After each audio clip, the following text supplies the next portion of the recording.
Alice Parks. Ladies, great to have you. Karen, Harris is making it clear that she's going to tie Trump's remarks to abortion rights and protecting the Affordable Care Act. So how much will she focus on this message, you think, with 5 days to go? Every day? You know, I think this will be a big part of her message, but Kira, it has been a part of her closing argument that we have seen her out there in the battleground states. But I do think it's notable that, you know, her events out there out west in Nevada and Arizona today are much later in the day. But her campaign thought that this was important enough to have her come out in Wisconsin and speak before reporters and jump on those comments by the former president last night, because they think this is something that could get them some traction. They think it's something that matters to their voters, the people that they're trying to appeal to right now, especially women voters. You heard her say there that it is offensive to women, and she was asked a question though about whether it's offensive to men too, and she said absolutely, because in her view it's not just about reproductive rights that are on the line, but health care in general. To your point about the Affordable Care Act, she said all of that is at risk if Donald Trump is elected president because of what he would do to repeal the Affordable Care Act and get rid of all the protections that comes with that. All right, so Mary Alice says Trump's words really take on a life of its own. We do need to be clear that when he said he'll protect women, whether they like it or not, he was attempting to court this voting bloc of women by saying he'll protect them from migrants. Let's take a listen. We think it's very inappropriate for you to say, so why? I'm president. I want to protect the women of our country. They said, sir, I just think it's inappropriate for you to say. I said, well, I'm going to do it whether the women like it or not. I'm going to protect them. So could this language hurt Trump's favorability among undecided women voters, you think? I think absolutely. I'm thinking about the comments that Nikki Haley made just this week. At first, I think it's been really interesting that the Trump campaign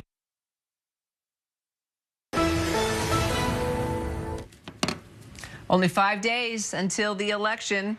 Former President Donald Trump touching down in Albuquerque, New Mexico. Let's listen in as he starts his event. To stop the people pouring across the border that are murderers, they're killers, they're drug addicts, they're drug dealers, they're gang members. Why? New Mexico wants to keep it going like it is. So, you know, we almost won it twice. And let me tell you, I believe we won it twice. Okay, you want to know the truth. And if you can watch your vote counter, if we could bring God down from heaven, he could be the vote counter, we would win this, we'd win California, we'd win a lot of states. A lot of states that they say, oh, a Republican can't win that state. They say a Republican can't win. Well, you know what? We're going to win it. We got to win it. You just got to keep the votes honest. Keep the votes honest. But a very big hello. It is really an honor to be in New Mexico. I have so many friends. I've been here before, as you know, but we have so many friends, and I'm thrilled to be in this beautiful state with thousands of very proud, hardworking American patriots, which is what you are. And I'd like to begin by asking a very, very simple question. Are you better off now than you were 4 years ago? You know, we had per gallon $1.84. We used to say 87. I was corrected by the people in Washington. Can you believe it? $1.84 a gallon. And now you're at $3.50, $4. And let me tell you, after the election, if things didn't go the way they're expected to go, you'd be at $6, $7, $9, $10. But I've come here today with a message of hope for all Americans. With your vote in this election, I will end inflation. I will stop the massive invasion of criminals into your state. And I will bring back the American dream. We're going to bring back the American dream. It's hard to have an American dream when radical, crazy killers and just horrible, horrible murders. You know, you had coming through your border. Do you know how many you had? 13,099. That's Border Patrol, who endorsed me, by the way, very strongly.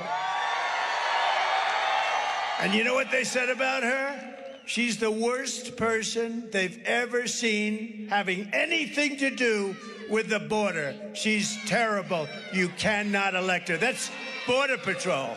That's Border Patrol. Do you know that in 4 years, almost 4 years, she never called Border Patrol once, and yet she was in charge of the border? That's not too good. That's not. She's a stiff. She's a total stiff, and she lies. She had a news conference today. Trump wants to, let's see, what can we say? Oh, he's going to cut Social Security. No, I'm not. I'm the one that saved it.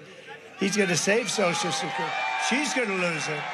And he's against he's against fertilization. He's against fertilization. She just says anything that comes to her mind. She's a liar. She's worse than Crooked Hillary. At least Hillary was intelligent. She was a very intelligent one. This one is a total stiff. You can't have her as your president. You know, she talks about unity. Oh, unity, unity. Oh, yeah, unity. By the way, he's like Hitler. He reminds me of Hitler. He's a fascist. She's talking about we're going to have unity, and then she calls me a fascist in the next sentence.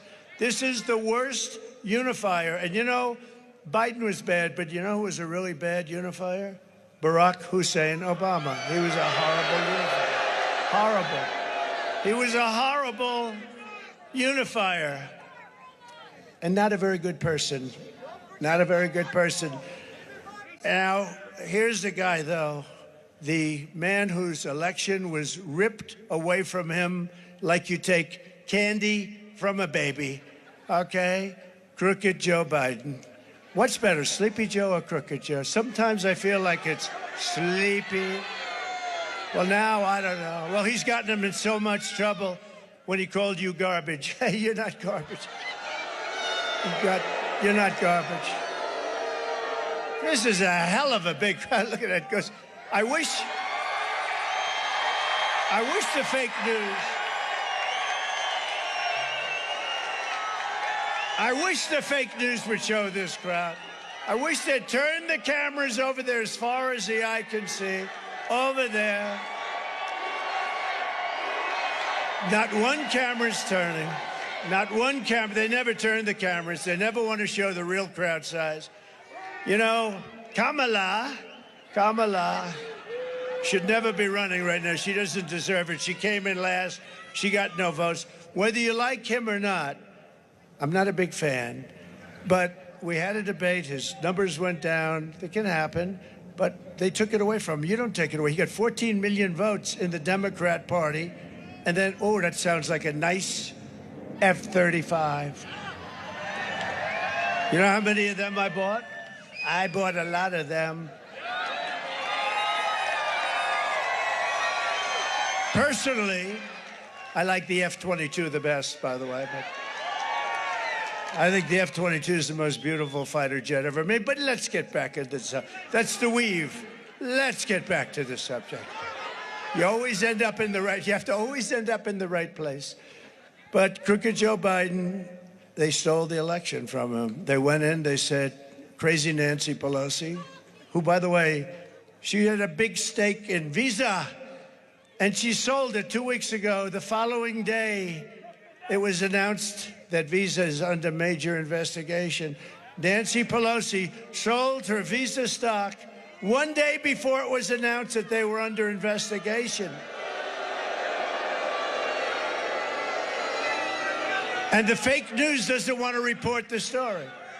The fake news won't report the story.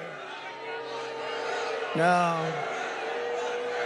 But there's one big difference between Crooked Hillary and Kamala. You know what it is? Hillary was far more intelligent than I get.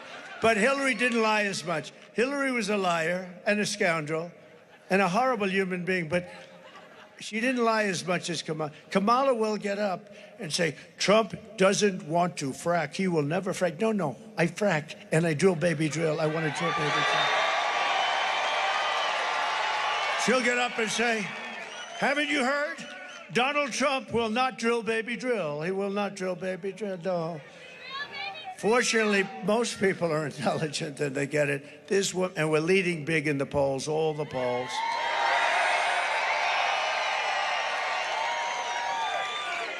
This is all you need to know. Kamala broke it, and I will fix it, and I'll fix it very quickly. And with your support, New Mexico, look, don't make me waste a whole damn half a day here, okay? Look, I came here, you know, we can be nice to each other or we can talk turkey. Let's talk turkey, okay? First of all, Hispanics love Trump. They do.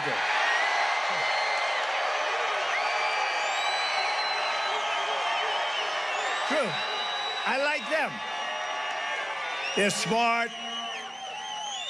They're a lot smarter than the person running for president on the Democrat side. You could say a lot smarter than Biden, too, I can tell you. They're smart. They're entrepreneurial as hell. They're great entrepreneurs, actually. Great small business owners and big business owners, too. But they're great. They work their asses off. That's right. They don't want to get anything for nothing. They want it. They just want a fair, nice, level playing table. And that's what's going to happen. But you know what? No, but did you hear? I'm at the highest point of any Republican in history. Now we're going to, okay, that's one step. Now I'm going to make it of any Democrat also, because I treat you much better than the Democrats. And Democrats, they're destroying your country. They're destroying your country. So I'm here for one simple reason. I like you very much, and it's good for my credentials with the Hispanic or Latino community. You know, on the East Coast, they like being called Hispanics. You know this? On the West Coast, they like being called Latinos. So, poll, give me a free poll. You know, I don't have to spend $300,000. First is going to be Latinos, next is Hispanics, right? Which do you prefer? Latinos. Uh-oh. Let me give it one more shot. Latinos. Hispanics.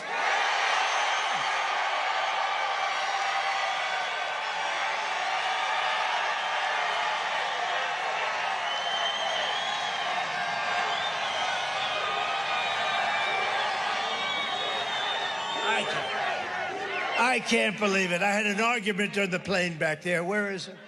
Oh, there it is. I had a little argument on the plane. They said, sir, please use the term Latino when you're in New Mexico, I said.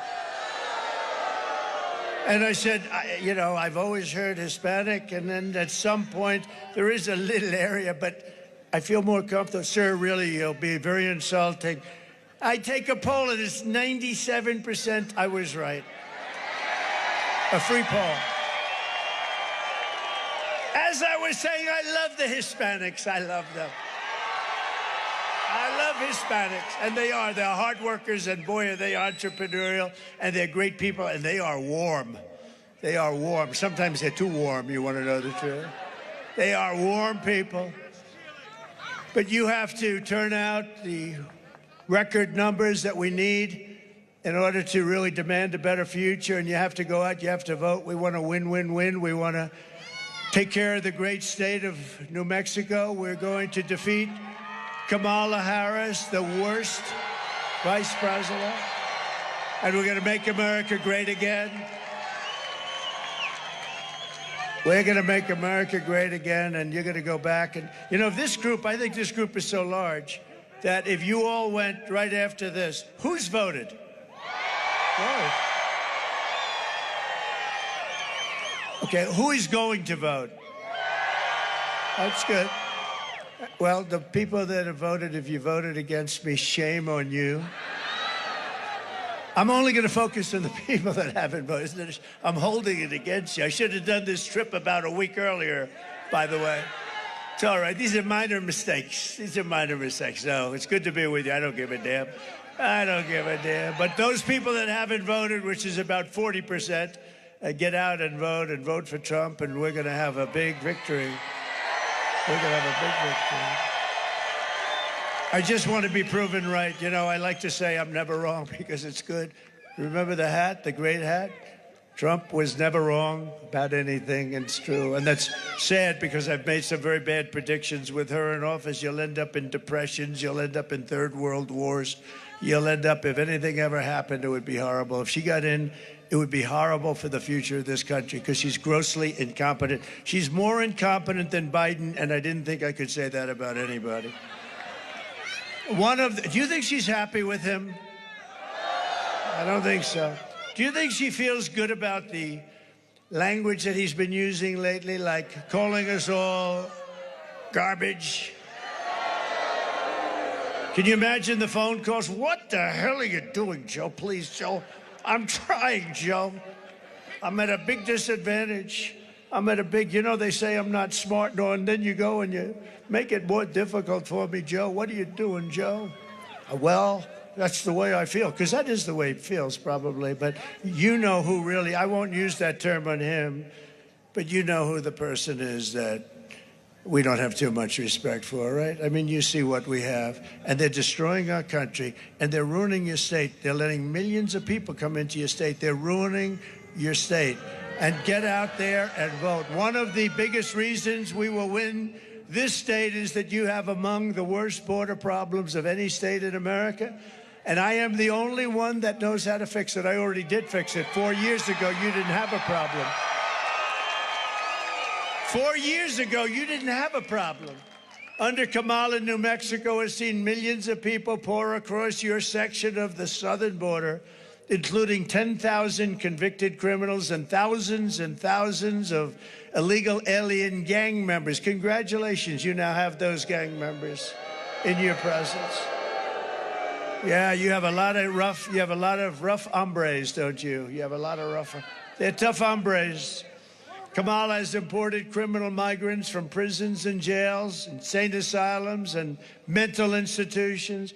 They're emptying out their mental institutions and their prisons and jails from all over the world, and they're coming into the United States of America. We're like a dumping ground. It's a horrible thing. They come from Venezuela, they come from the Congo, and they're stealing countless American lives.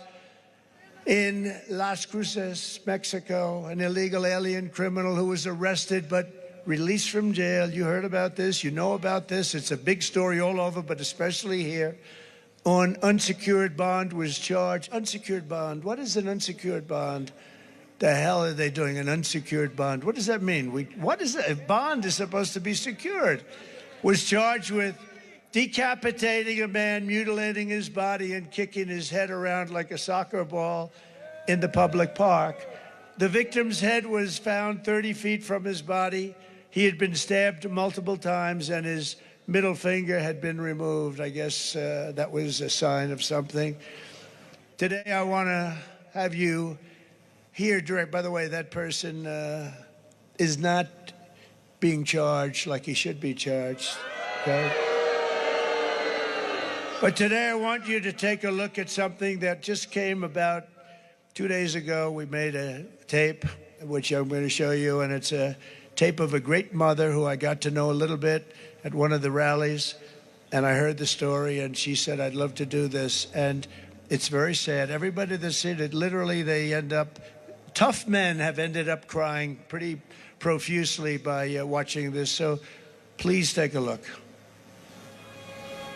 Sunday night, I asked her to not stay up super late because of her coming to work with me in the morning to do her summer school. She said, okay. I told her good night and I love you. I went to bed, not realizing that that was going to be the last time I saw her. We're best friends. Yeah. We're going shaking again. I woke up to notice she wasn't in her bed. I'm in my heart trying not to lose my mind because I don't know where she is. I finally remembered her phone had a location on, and her phone was pinging just 2 minutes down the road, right behind the skate park. I start driving to the direction the phone was being pinged at, and I see a couple cop cars with lights on. I see yellow tape, and immediately my heart drops and sinks to the bottom of my stomach. My daughter's hands and ankles were both bound. She was strangled to death, left with no pants. And I know in my heart, she fought incredibly hard. She was not going down without a fight.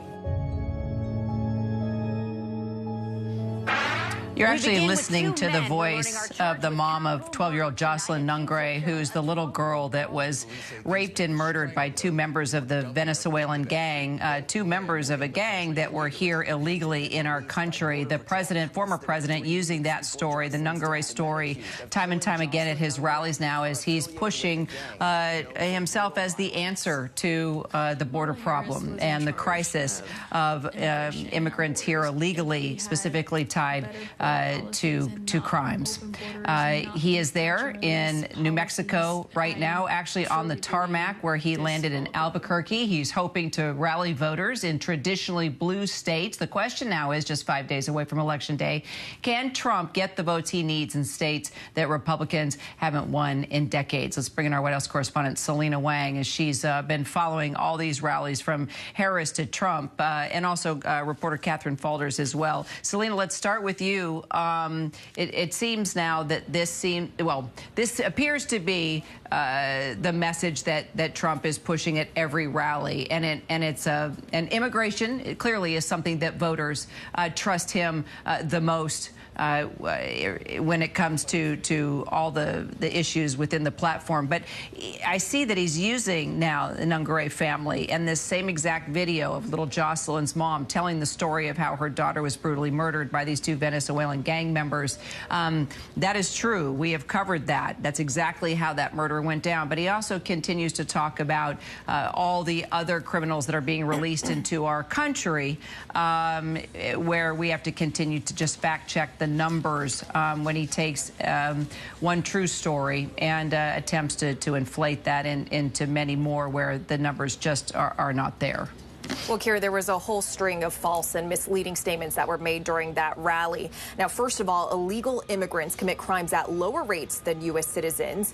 In addition to that, the latest data from Customs and Border Protection shows that since President Biden toughened the asylum restriction rules, toughened the border, illegal crossings have fallen by more than 55% to the lowest level in more than 4 years. So those are just the facts. That is what the data shows. But Donald Trump, of course, traveling to that state, which is reliably blue, in order to drive home issues that he believes he's got the advantage on, and that is the border and immigration, also hammering the economy, even though the latest economic data shows that the economy is firing on all cylinders. Now, Trump is also eager to shift the conversation here because for several days, the conversation has been focused on that Madison Square Garden rally where speakers spewed both racist, hateful, and sexist language, including one speaker who called Puerto Rico a floating island of garbage. Donald Trump at this rally today clearly also trying to appeal to Latino voters.